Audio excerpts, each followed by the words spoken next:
Sir இந்த podcast மூலமாக மக்களுக்கு நீங்கள் என்ன சொல்ல விரும்புகிறீங்க சார்? இந்த போட்காஸ்ட்டை ஃபர்ஸ்ட் ஆஃப் ஆல் நீங்கள் எவ்வளோ தூரம் எனக்காண்டி எடுத்து ரொம்ப சிறப்பாக பண்ணி கொடுத்ததுக்கு மின்மினி மார்க்கெட்டிங் எனக்கு ரொம்ப நன்றி. Thanks sir. புத்துநோயினாலே பயப்படக்கூடாது மக்கள். புத்துநோயினுடைய வெற்றிக்கு மிக முக்கியமான தாரக மந்திரம் ஆரம்ப கண்டுபிடிப்பு, முறையான சிகிச்சை. அதுதான் புற்றுநோயை கண்டுபிடிக்கும் வழிகள் நிறையா இருக்குது. நீங்கள் எதை சும்மா இது போட்டு பார்த்தீங்கன்னா கூட எல்லாத்தையும் தெரியும். முறையான சிகிச்சைகள் ரொம்ப முக்கியம். புற்றுநோய் கண்டுபிடிச்ச பிறகு நம்ம ஒரு நாட்டு வைத்தியம் பார்க்கலாமா, இல்லை நம்மளுக்கு நேரம் சரியில்லை, அந்த மாதிரி உங்களுடைய நேரத்தை வீணடிக்காமல் முறையான சிகிச்சை தகுதி பெற்ற மருத்துவம் கண்டிப்பாக எடுத்துக்கொள்ள வேண்டும். அதுதான் உங்களை இந்த நோயிலிருந்து காப்பாற்றும். புற்றுநோய்க்கு பல்வேறு சிகிச்சைகளை அளிப்பதனால் அதற்கு சிறு செலவாகும் என்பது உண்மை. ஆனால் செலவு என்பது மருத்துவருக்கு ஒரு தடைக்கலாக இருக்கக்கூடாது.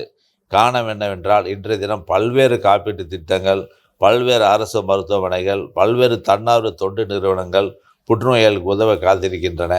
அவை எல்லையெல்லாம் உபயோகப்படுத்தி புற்றுநோயை ஆரம்பத்தில் கண்டுபிடித்து முறையான சிகிச்சையை அளித்தால் கண்டிப்பாக புற்றுநோய் இல்லாத உலகத்தை நாம் விரைவில் படைக்கலாம்.